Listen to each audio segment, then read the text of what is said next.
All right, ladies and gentlemen, we're going to get started here. Thank you for your time and attention. We're going to be covering a special topic today. We normally talking about trading, day trading, investing, but what I found out is a lot of people seem to not know how to get the money to invest with.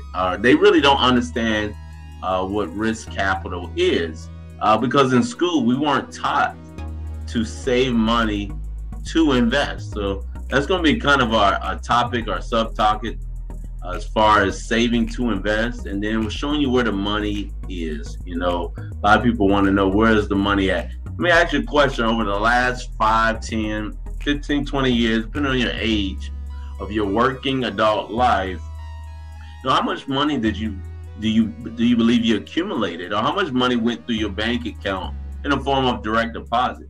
And then ask yourself this question: how much money do you have left over from it? See, it really baffled me when someone said that you've earned enough money in your life already to be wealthy. Just you didn't know what to do with it. So let's talk about that. Jumping right into the mix. Freedom Project is on a mission to educate, empower, and enrich people about financial freedom. All right. What is financial freedom? But more importantly, how can you get to it? Well, financial freedom is real simple to explain. It's basically retirement. You know, I would say the traditional retirement, where you have money coming in without you going out. You know, money to manage your cost of living, if you will. Now, the cost of living, I've said this phrase, I don't know if anybody else said it, but the cost of living is not high. The cost of enjoying life is high. I mean, because you can live on a poor man's budget, as a title would entail, where you wouldn't really be doing anything but getting by or surviving. You know, there's a lot of people in the world right now are surviving, but they're broke, or sometimes they don't even look like they're broke, but they're paycheck to paycheck. It's only because they don't have the skill set of money management and knowing what to do with a dollar. So we're going to cover a couple of those topics here. So sit back and relax, but ask yourself this question: how would life be different for you if you were financially free? Again, we talked about retirement. A lot of people picture retirement, you know, at home, relaxing, you know, maybe doing a lot of what they call it, vacationing or visiting or touring, enjoying more time with their families. There's a lot of stuff you can do when you're retirement if you're not depending on a job or working a 9 to 5 to actually consume most of your day. So some of the things that I've gathered of people who are like, you know, if I didn't have to work, you know, I definitely spend more time with my family, maybe do things more for the community, maybe give more if they're financially secure for that. But more importantly, they like, you know what, I'm not getting any younger. Let me eat right. Let me maybe get myself more sleep or workout. A lot of stuff you can do, but you know, a lot of people say, you know, I got to be a certain age before I can retire. Well, that's true in the sense that that's typically when the money will catch up with you, as far as having that accumulated or having something set up to help manage the cost of living. But wealth or financial freedom is really cash flow.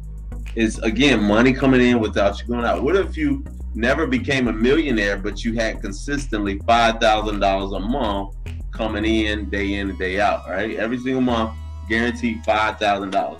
You'll be financially free, living on a modest budget, right? That's really the number one lifestyle in the world: financial freedom. So there's 3 levels to this, right? When it comes to finances: financial security, financial independence, and financial freedom. A lot of people, you know, a majority of people are living paycheck to paycheck. But in a sense, they're financially secure because the cost of living and basic living expenses is taken care of. And then you have financial independence, when you're not reliant on a job for financial income. You may have your own business. You may have some investments working for you. Or you have multiple streams of income, which means everything is not contingent on one source. So you have some independence. It may not be full independencies, but you have some independencies because you have multiple streams of income. But financial freedom, guys, is the number one goal. Again, I said it's the number one lifestyle. But there's levels to that. You know, first level is having your basic living expenses taken care of without you physically working. So those are a way of passive and residual income structures, or even portfolio income structures. But then the next level is your desired lifestyle, right? And then there's just a lifestyle that's a dream or a fantasy, whereas you can go way beyond even what you desire. So for an example, you may desire to live in a big house, drive a nice car, and be able to go wherever you want in the world. Let's just say that number is $20,000 a month, $25,000 a month, right? Boom, you hit it, you arrived, you're at that lifestyle that you truly desire, that you're happy with. But what if somebody gave you $100,000 a month or $1 million a month? That's another level of financial freedom, because not only will you be able to outlive your desires, right? Outlive your dreams. You'll be able to help other people with their dreams. You'll be able to pay off people's mortgages. You'll be able to pay off church notes, or to pay people's way to college, or start them an investment account. Just imagine as a father or grandfather to put $1 million away for a child, for a grandchild, and have it in an interest-bearing savings account that can yield thousands of dollars a month for the rest of their life.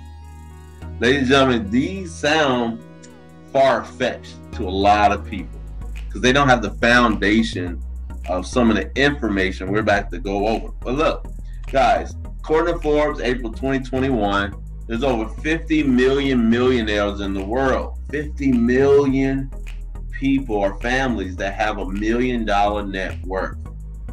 If that's not astonishing enough, guess what? There's over 2,000, close to 2,800 billionaires. That's 1,000 millions in somebody's net worth.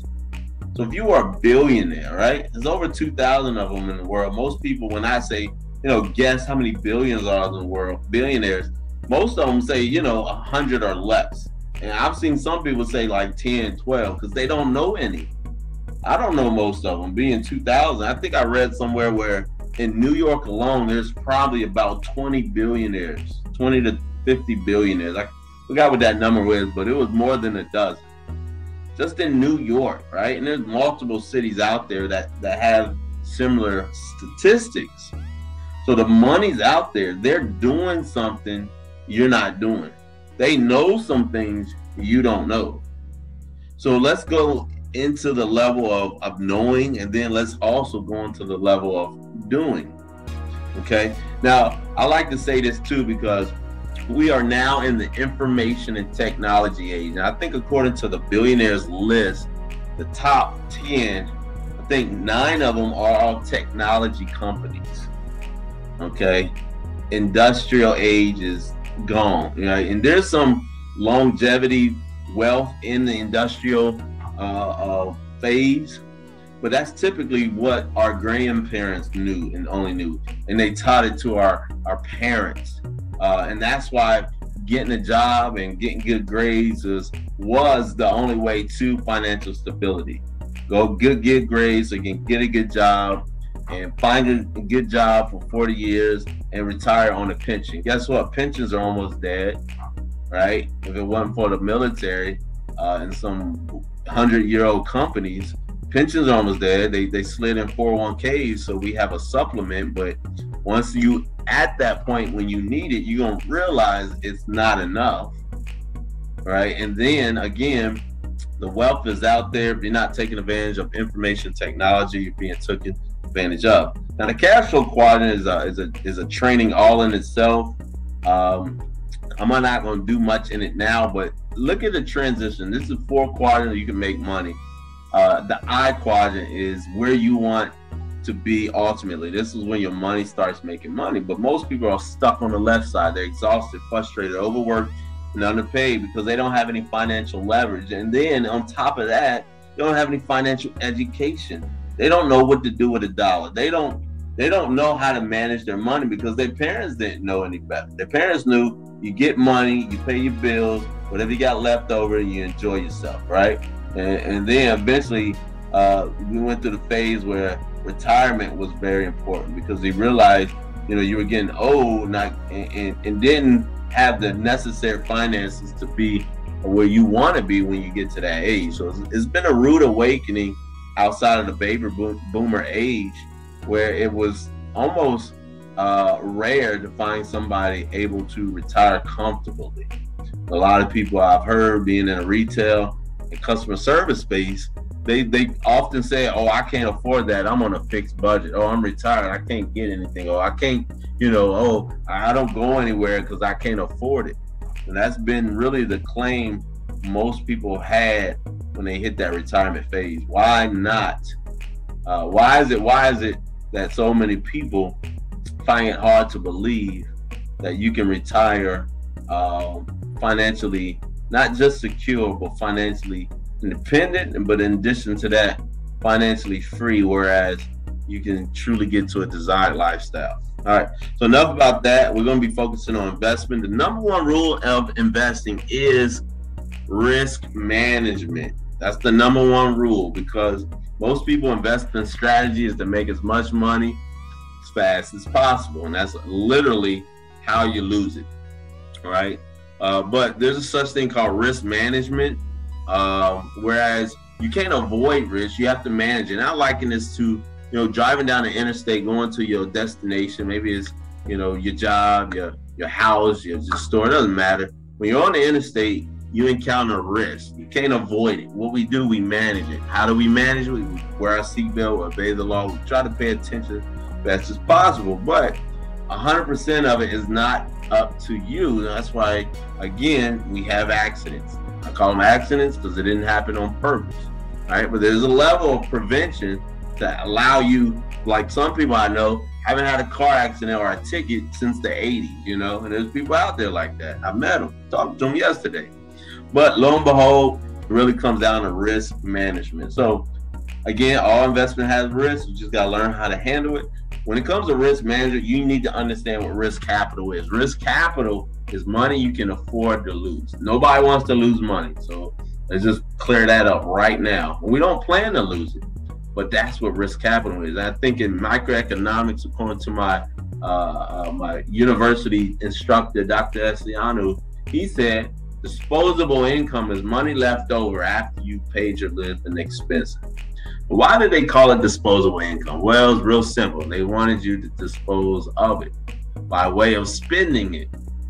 And for us really understanding now, or at least giving it a new label of risk capital, we need to understand that we have to save to invest. We have to save that excess money that they call disposable, right? Because typically when we have excess money, what do? Right? We treat ourselves. Well, before we get in that, there's other ways that you can do with the excess money. You can save a percentage of it. I guarantee you, 100 people out of 100, if they had experienced a decrease of income, right? Maybe cut hours, maybe they told everybody we got to cut 5 or 10% to keep everybody employed. You'll manage that. You'll figure out how you can still survive on that lesser income, right? So you can save a percent of your income without having it forced upon you. What if you could tuck away 1 to 5% of each check, maybe even 10% in some people's cases, and you just save that to invest long term?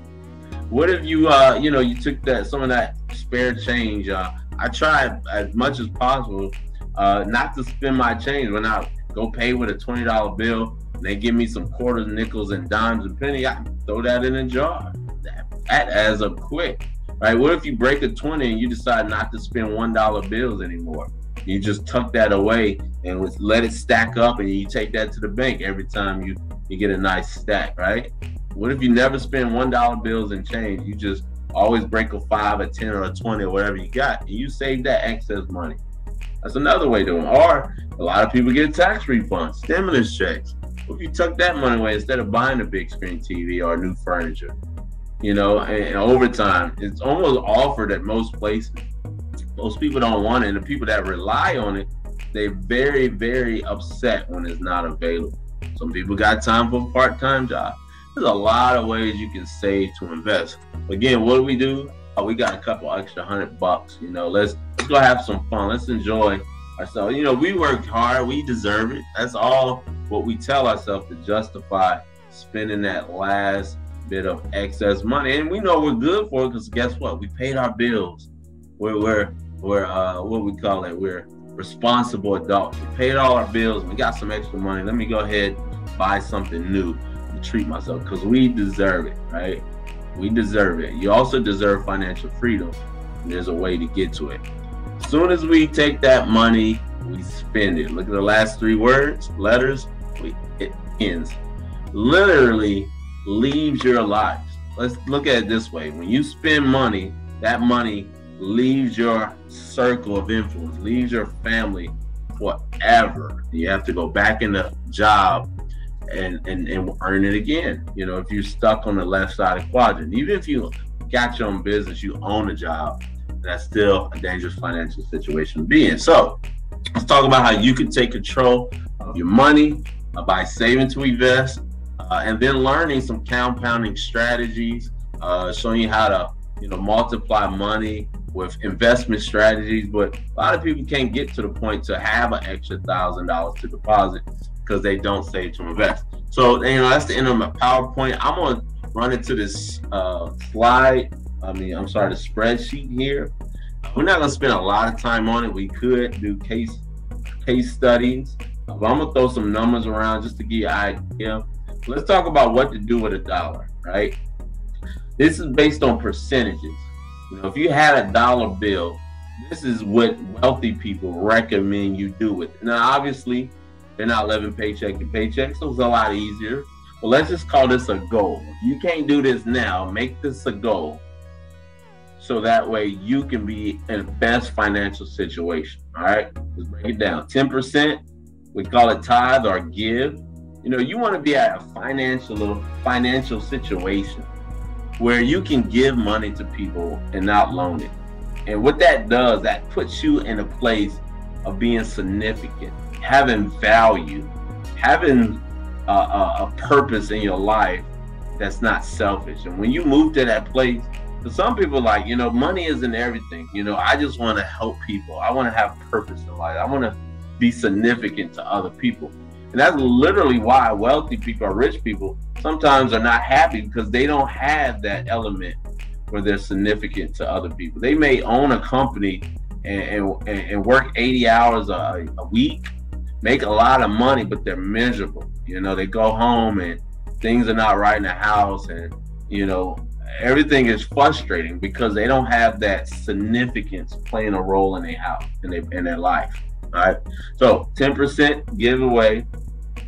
Long-term savings, 10%. This is kind of, this is saving up for big purchase like a house or a car, putting away a certain amount of money for a larger purpose. 50% necessity account. These are your bills. This is what you would, allocate as far as your income just for the cost of living. All right. Most people are at 95, 100% of their income. Some people are at 110, and they're beyond paycheck to paycheck. They're literally drowning in debt. Okay. Then you got your financial freedom account. This is where you save to invest. You want to be at a point that even if you're financially free, you want to continue to save 10% of that income to make further investing to grow your net worth. You got a play account. How about splurging when you want to, but having funds set up for that? 10% of your income, have fun with that, because what that does, that satisfy that need, that gratification you need to reward yourself, to experience the results of your labor, but also to satisfy the desires that you have. It could be impulse ball. Just think, if you had a play account and you had $1,000 in there, right? You can go hang out on moment's notice. Hey man, we taking a road trip to Atlanta. I ain't doing nothing. Shoot, let's do it. We flying or driving. I can handle either one. Oh, we catching a flight. Shoot, money's in the bank. Let's slide the car. Let's get the room. Let's enjoy ourselves. That's what that play account's for. You walk in the mall, man, you like that suit. Buy the suit. You got the money. This is your play account. You don't spend any of the money out of these other accounts because that money is allocated for you to do what you want. And then we got education, continual education, and then contingency. Now, some people call this the emergency fund, but we don't like to use that term based on the law of attraction. We don't want emergencies to occur just because we set aside money for it. So we're going to call it a contingency account for unplanned expenses. So think of this. A lot of people have car warranties. What do? We pay somebody $100, $200 a month just in case something happens to our car, and then we pay a deductible. What if you had $1,000 in your own bank account, and every time you get paid, you put away 5% of that, 10% of that? You build up a nest egg where you won't need a car warranty. I know somebody who makes so much money, he doesn't want health insurance because it's cheaper to pay cash than what it costs as an entrepreneur for a good health plan. Now, yeah, something huge comes up like a major surgery that could get very costly.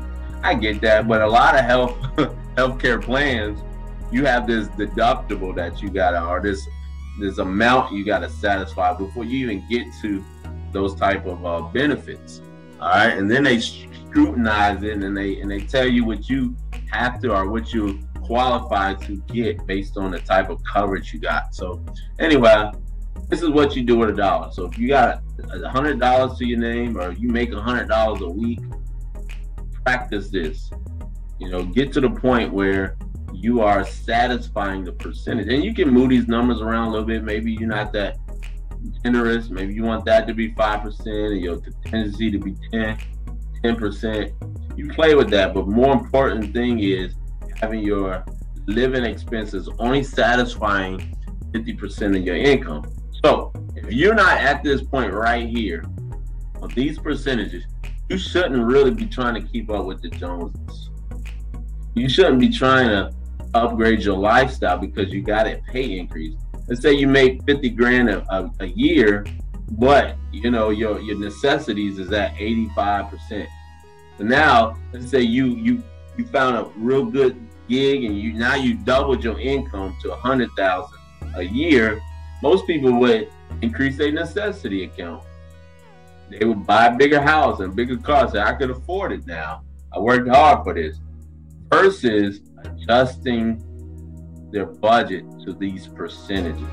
So once you adjust it to this percentage, you stay in the same house, stay in the same car, and you start to allocate funds for other things. They say poor is not having money, that's being broke. Poor is a mindset. This is a certain mindset. Adapt for wealth or for you to control money, not for money to control you. All right, so that's what to do with $1. Take it as it is, and let's move into the spreadsheet. Where is the money? So we have this blank sheet.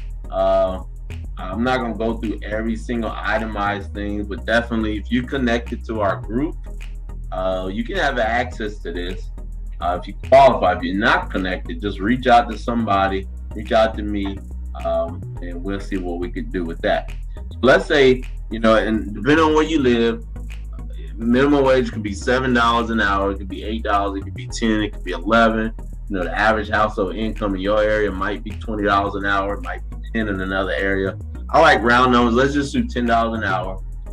In a lot of places, $10 an hour is surviving, but not independently. It's typically you need 2 incomes in the household, right? But let's say just $10 an hour is unskilled entry-level position. It's actually highly common, unskilled entry-level positions like a fast food restaurant, a grocery store. Not too many of those are paying more than $10 an hour, unless it's an upper end store like a Whole Foods or something of that nature. But we all have living expenses. Let's just throw some numbers out there. Let's say $1,000 a month, live in a decent area, right? Decent area in the city, not too much space, not really a backyard. Let's just call that an apartment, all right? $1,000 a month apartment. You got a car payment. Even if you don't have a car payment, you got gas, right? And you got, you want to have money set aside for even, repairs, maintenances, oil changes, stuff like that. Let's just call that, $200 a month. If you got a car note, $300, obviously it'd be more. Let's just go with some minimums here. Water, some people pay every 2 months, $50 a month. Electricity, I'm just gonna throw some even numbers out here so you can see where the money at, right? Phone bills, depending on how your system account is set up. Health insurance, car insurance. We all have insurances. Depends on your record, your health, all that good stuff. We'll just throw $100 there as well. Taxes, you can't avoid it. I got 25% right here. Looks like my math formula is off a little bit. It's okay. All right, and I'm gonna fix that in a second. Let's see what I got as a formula. All right, E5 times B12.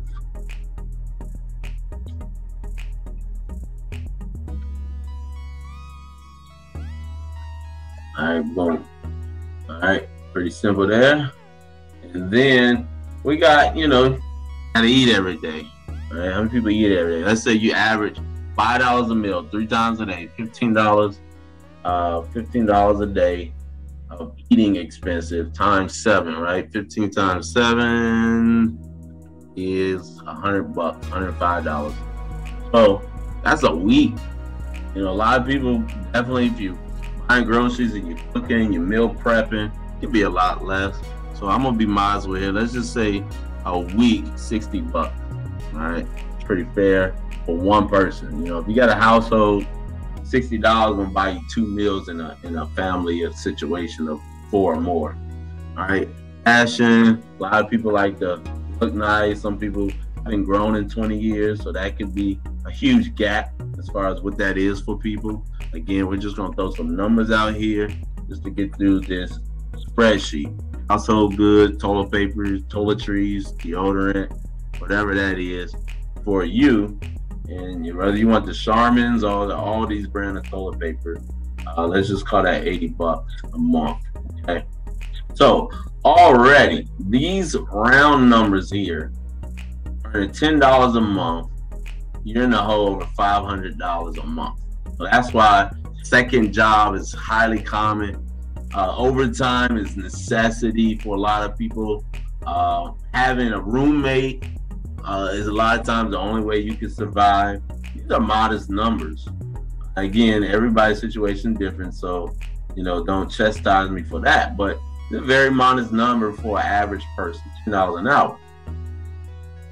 Right? A lot of people, again, they might, let's say you make it $20. Oh, I forgot to show you this. $10 an hour, the course of 10 years, over 200,000, the course of 50 years. Let's say you started working at 20, you've always held down a $10 an hour job, right? You're 70 years old, you've earned over $1 million. How many 70-year-olds out there still working? There's a lot of them. A lot of them can't afford to retire. In their lifetime, on a modest $10 an hour, $1 million worth of earnings. So that money that flowed through your bank account, what if you invested 10% of it every paycheck, even at a $10 an hour job, compounded over time? Guys, that could really be, even $20 a week, saving it over the course of 50 years is 20 grand. Let's say if you had, that's at 0% interest. What if you had a 1% interest or something like that? I don't think that formula's built in just yet. But anyway, guys, it can be crazy. All right. That's that saving to invest element. So this thing kind of helps you to map out. We took a case study on somebody earning $20 an hour. Housing, car payment, gas, maintenance, phone bill. Maybe they're independent electricity. Maybe they got a deal where they tapped in or whatever the case may be. We did a case study with somebody and took their numbers and found out, they're just one situation away from being broke. Car, something happens to the car and mechanics take $600, get it all fixed. Otherwise, you ain't got no way to work.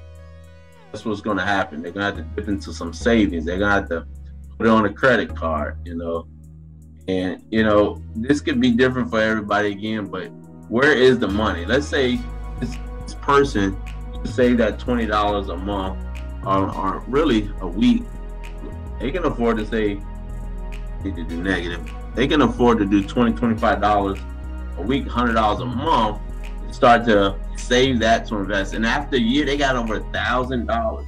Let's say you find a bank that will take your $1,000 and give you a yearly 2%. You know, oatmeal's beat no meal, and you can definitely grow from that, because now you can start to reinvest and do this again. Take the next $1,000 and maybe find something that's a little more risky that can give you a better return.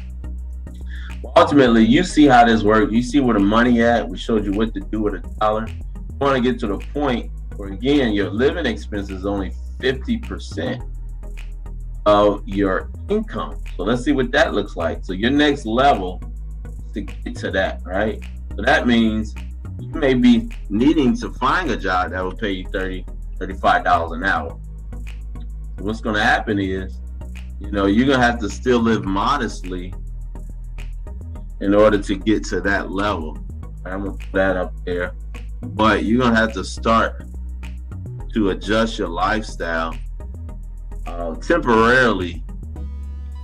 And maybe get the slower internet. Maybe find a prepaid phone that you can get by with $35 a month. You know, cut down on your insurance temporarily. Insurance is important. Maybe you can cut down on insurance temporarily. I know somebody's car insurance based on their driving history is less than $100. You take in consideration your health insurance. If they're in good shape, it could be $100 a month. You know, taxes. If you got a home-based business, you might be able to save money on taxes with deductions. So you might be able to meal prep and save a lot of money on just food. Maybe you decide not to buy nothing fashionable for a year, or, you know, just whatever you need. You run over some shoes, you need to get some new ones. Something simple, all right? You cut back on a lot of things. Let's say you adjust your lifestyle, whereas you can start to move the needle. Look at that, almost $2,000 excess per month, even if you got a good job. But what if you save that up for a couple years? 20 grand in 1 year just for managing that new income and keeping that same lifestyle. That 20,000, say you put in 10% a year, a 10% a year income as far as yield, APR, that's the word I was looking for. You're able to take some of that and start to add that to your income. So you don't lose that 20,000, but you gain another source of income. Or while you're earning $30 an hour at your full-time job, let's say you start an investment account and you compound that. That's going to be another presentation. But guys, this is where the money's at. This is where you need to be. You know, you can set yourself up for financial freedom, knowing what to do with $1, knowing how to save to invest, understanding the money game, managing it, budgeting, and then planning for the future. Again, our case study here, somebody's desired lifestyle experience to have a huge home and nice car, maybe an RV, and, you know, having real good insurance to protect their $1 million net worth. You know, case study here, at $26,000 a month, still have almost $5,000 a month. And again, excess money. You can reinvest that and grow your monthly income even more. So guys, this is really a huge eye-opener for a lot of people. You know, just knowing that the money's flowed through your account for the last 10, 15, 20 years, you just didn't know what to do with it. Now you know. We like to say knowing's half the battle, right? So appreciate your time and attention. Hopefully you got something out of this, and we'll see you guys at the top.